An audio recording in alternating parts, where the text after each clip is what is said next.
So from a Ukrainian perspective, the Black Sea is the irreplaceable export highway for a significant part of its economy. So it's absolutely central.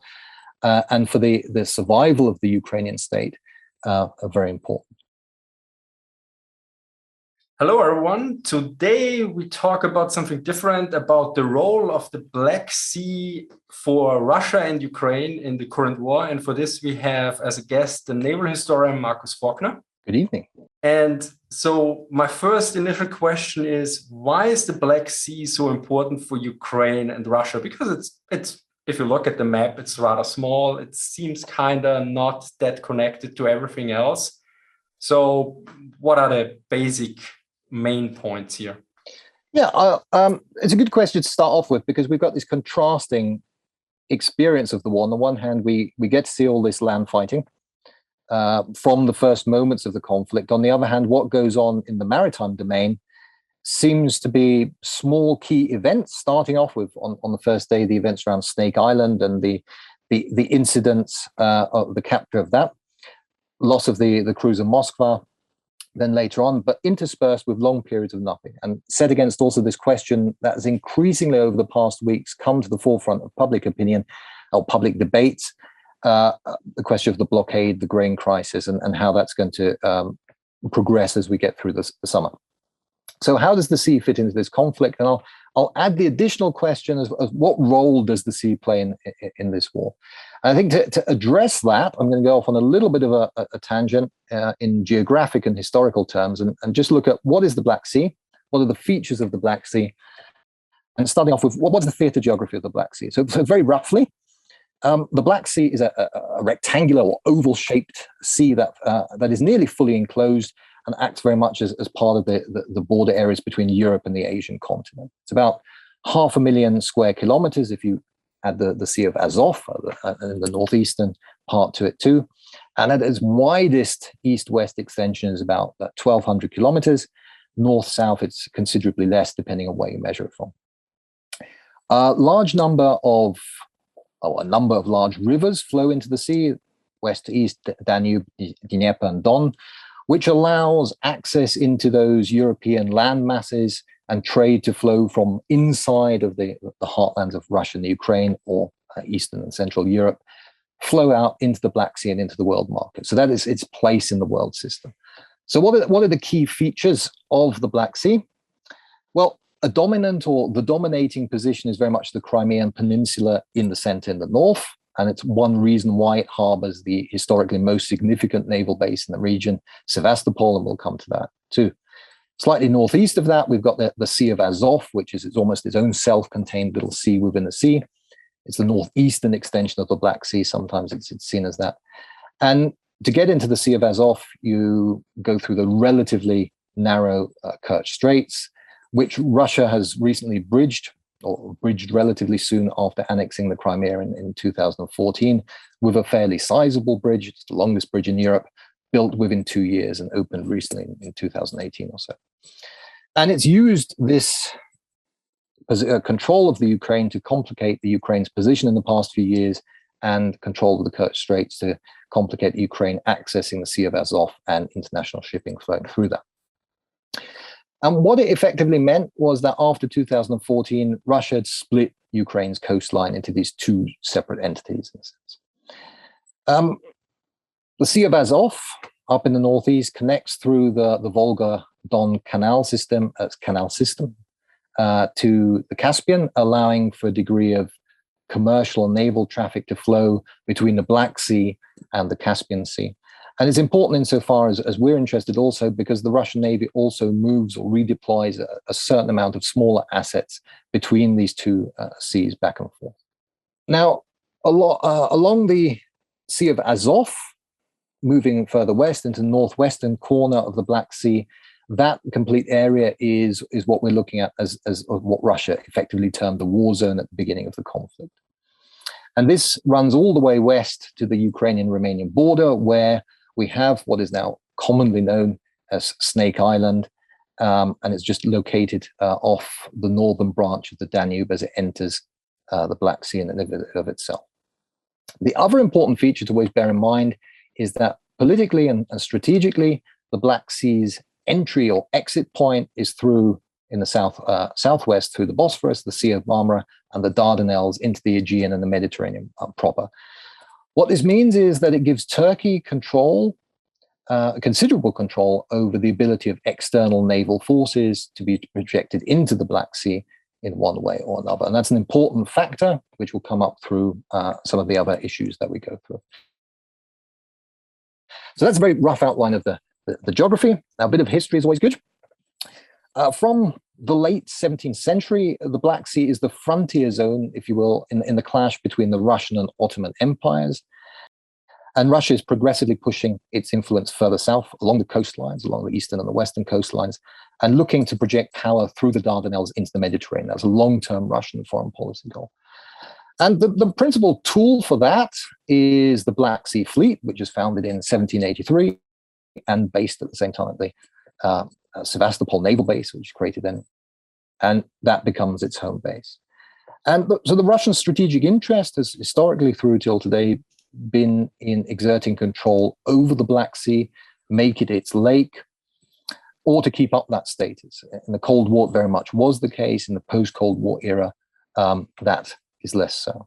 The Black Sea has, just like other peripheral seas around Russia or the Soviet Union, and now Russia again, been the conduit for outside powers to project power against Russia, the Soviet Union, or Russia today now. The Crimean War in the middle of the 19th century, the First World War, to the extent that in the Black Sea, at the end of the conflict, Germany manages to secure all the coastlines. And then subsequently, after the First World War, it's the Russian Civil War, where the Western allies are projecting a lot of power against Russia, or the beginnings of the Soviet Union, Baltic, Arctic, but also in the Black Sea. And although in the Cold War, the Black Sea is not directly a jumping off point for Western or NATO activities, it really is still the conduit by which, or through which, over which NATO and in particular US carrier aviation based in the Eastern Mediterranean could threaten Soviet industrial military targets throughout modern day Ukraine, southern Russia, and the like. So it's again a not the euphemistic soft underbelly of the Soviet Union, to use Churchillian terminology here, but it's a weak point in the Russian system, or a perceived weak point is the better way of expressing it. And that also links to another important consideration at the outset, is that the Russian interest in the Black Sea, past and present, has never just been about the Black Sea. This is an avenue. We often like to see the sea as both a barrier and a bridge, depending on one's perspective. But the Black Sea is sort of the beginning point, the point of origin for Russian interests, perpetual interests going down into the Mediterranean. And it maintains, and has maintained for the last few years, a fairly sizable naval squadron in the Eastern Mediterranean in support of its activities in Syria. And that naval squadron is larger than for most of the time it's been deployed, it's been larger than the current Black Seas fleet. So that is important from the perspective that what goes on in the Black Sea is linked to other events outside of it. What this does is it creates a far more complex geostrategic setup, and events in the Black Sea need to be seen in that wider context. And we have seen it more recently also of what's going on in Syria, and Turkish, Syrian, Russian relations are not to be seen outside of the context of Turkish-Russian relations as to what's going on in the Black Sea. So the Black Sea Fleet historically has been one of the principal forces of the Russian Navy, or fleets of the Russian Navy. It used to be second to the Baltic Fleet. That has changed changed progressively throughout the Cold War, where the Northern Fleet becomes the principal force. Now, many major navies are divided into geographic separate fleets or entities, but I think it's fair to say that the Russian fleets, owing to the geography, the vastness of Russia, the Soviet Union, and Russia today, Russian fleets tend to be separated more than the norm. So moving to the issue of why is the Black Sea important to Russia and Ukraine? And foremost, we have to see this through the commercial importance of the Black Sea as the primary means to export the grain products and sunflower seeds, oil from the bread baskets of the Ukraine and southern Russia. It is always more efficient to transport bulky or heavy products by sea than by land. The price per unit that you want to ship is the lowest. And ultimately, also, most of the export markets for these products are across at least one sea. So we're looking at the Middle East, North Africa, East Africa, and the like. Now, the trading patterns for these products are configured around long established routes with specialized terminus ports. So on the Ukrainian side, this would be going from west to east: Odessa, Mykolaiv, Berdyansk, Mariupol, all household names now. And regardless of the size of the annual harvest or the problems of any backlog, to reconfigure this exporting system to use different pathways would be a major task, even in the best of times. So some of the smaller ports on the Danube, both on the Romanian side, on the Ukrainian side, yes, in theory, can export, but as it was more efficient to export it through the major ports, reconfiguring the system to actually supply the grain now and export it out via these other ports is time-consuming and ultimately also expensive. And I assume the same with using train, because then you have to go somewhere completely different. Yes, I mean, train, we'll get to that in a moment too. The quantities of grain that the Ukraine produces surpasses the capacity of the Ukrainian and European, Central and Eastern European railroads to handle. And that's before any of the specific logistical questions of higher costs now, or moving grain from different parts of the country onto different rail networks is sort of taken in. Very roughly, the Ukrainian government said that for May, the exports were about 30% of what they should be, so in comparison to the last year. And that 30% level, which in terms of grain exports was around about 1.6 million tons or the like, as opposed to about 5 million normally, that's predominantly export of grain and other foodstuff products. Reconfiguring the system just to take that amount, but through a different terminus or railroad terminus, is a considerable effort, which other organizations like the European Union have started to see if they can provide relief. Some grain is being exported out to the Baltic. There's been a renewed effort in the last few days to really make a move on exporting more through Romania, the main port of Constanța and the like. The point is, it's more efficient to move these quantities of materials by sea, and it always will be. The other major maritime export commodity, steel and steel products, in Mariupol, the Azovstal works, which have been also in the news, what remains of that. There's another product that will be shipped out by sea. And so from a Ukrainian perspective, the Black Sea is the irreplaceable export highway for a significant part of its economy. So it's absolutely central. And for the survival of the Ukrainian state, are very important. Similar for Russian grain exports. Russian grain mostly is exported overseas. Most of it's coming from southern Russia. Most of it's going abroad. So for Russia too, the Black Sea is a very important conduit for that trade. There's another economic factor, which is the potential gas and oil reserves, both in the Black Sea and the Sea of Azov, which ebbs and flows over time of when they're important, but it's presumed that there are certain deposits. So there is a long-term economic interest in potential offshore energy production, which inevitably filters into political calculations too, just like on land in the presumed reserves of gas in the Donbass area. So what is the Russian interest as opposed to the Ukrainian commercial one? Well, Sevastopol, the Black Sea harbors one of the most important Russian naval bases. There's no other way of putting it. After the breakup of the Soviet Union, not only is the Soviet Black Sea Fleet divided up between Russia and Ukraine, but after some discussion in 1997, there's a long-term lease agreement and formal splitting of the fleet into two entities. And the lease on Sevastopol was renewed more recently in 2010, essentially a deal for leasing the base for gas, to simplify it. But having a major naval base, having a fleet headquarters located in a foreign state is an issue. And it's a significant factor in the motivation for the 2014 annexation of the Crimea. Often that's considered as one of the foremost, if not the foremost, objective. But the Russian Black Sea Fleet wasn't just dependent on Sevastopol as a base. You need a supporting maritime industry. You need maritime manufacturing facilities, shipyards, and everything that is associated with that. So along with the establishment of the Black Sea Fleet, you get major naval yards being set up in the Nikolaev area, which is northwest of Sevastopol. And the link between shipbuilding and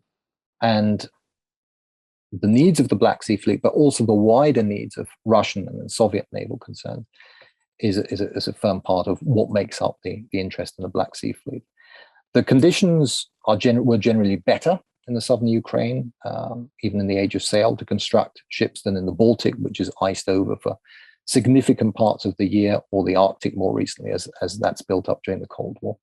And in addition, as we get into the modern era, a lot of the Ukrainian heavy industry furnishes key components in warship construction, power plants, and the like. But you've covered that in your discussion with Steve Zaloga last week at the time that we're recording this, so I'll defer to that on the specifics of it. But that link between, from the perspective of Russian naval power, between the industrial centers in the Ukraine and the supplying the Black Sea Fleet and its positions is a historic continuum until recently. So there is a commercial interest in the sea, there is a strategic interest, and there is also an underlying political one. We still can't be certain of all Russian objectives in February, what exactly the scope of the initial operation or the initial offensive was. But I think it's fair to say that all indications seem to be that they were maximalist objectives to take over or subjugate vast parts of the Ukraine. And a key part of that was also the creation of the euphemistic land bridge between Luhansk and Donetsk and Russia proper with the Crimea, which has featured heavily in pre-war debates, discourses, and the like. That creates a far better communications bridge than, or more solid foundation than just the Kerch Strait Bridge or the Crimea Bridge that's recently opened. So beyond that, the establishment of, or the idea of new Russia, a state or system of Russian possessions running down the coast from the Donbass all the way through to Odessa in the west and the border with Romania and Moldova. That might be a factor in all of this too. We can't be sure. And in addition, there is the issue, the perpetual issue of Transnistria as a breakaway part of Moldova, which is effectively under Russian control. And such a vast occupation, if you will, such a vast swathe of land being taken away from the Ukraine would cut it off Ukraine mainland, or main part of Ukraine, the central and western parts from the sea, which would economically and politically cripple Ukraine as a viable state. So under the maximalist view of Russian objectives, securing the coastline subjugates the rest of the Ukraine that might not eventually be formally occupied. So it's a significant political factor. So that would be similar to the state of Bolivia in South America, right? Well, there are states which don't have access to the sea that exist, but states that don't have access to the sea are dependent then on others providing that access, which is not only a political consideration, but also an economic one. Particularly then if you're dependent on major exports that have to be sold or transported in bulk, that gives the external power considerable leverage over your economic capacity and ultimately your political capacity too. And that brings up the other Ukrainian interest in all of this is the city of Odessa, or the port city of Odessa, which is third largest city in the Ukraine, economically important as a gateway, and was seen, still continues to be seen, but we'll get to that, but was seen as being threatened by some sort of Russian maritime operation. And that was a dominant feature of the pre-war narrative in that Russian build-up, the vulnerability of Odessa as this gateway from the Ukraine, but also not only a north-south into the sea, but also an east-west gateway into Eastern and Central Europe. And in watching the build-up of Russian forces before late February of this year, amphibious units were brought in from all the other fleets, from the Baltic and the northern fleets, which gave credence to this idea that Russia might have some wider aspirations along the west coast or Ukrainian west coast, And that buildup of the Russian forces in the Black Sea was something that was observed very much alongside the buildup of armored or mechanized forces along the rest of the Ukrainian border there too. So it's very, very much part of that Primor narrative, if you will. Thank you very much for your time and especially the major input. It's always a pleasure. Thank you for watching and see you next time. Bye.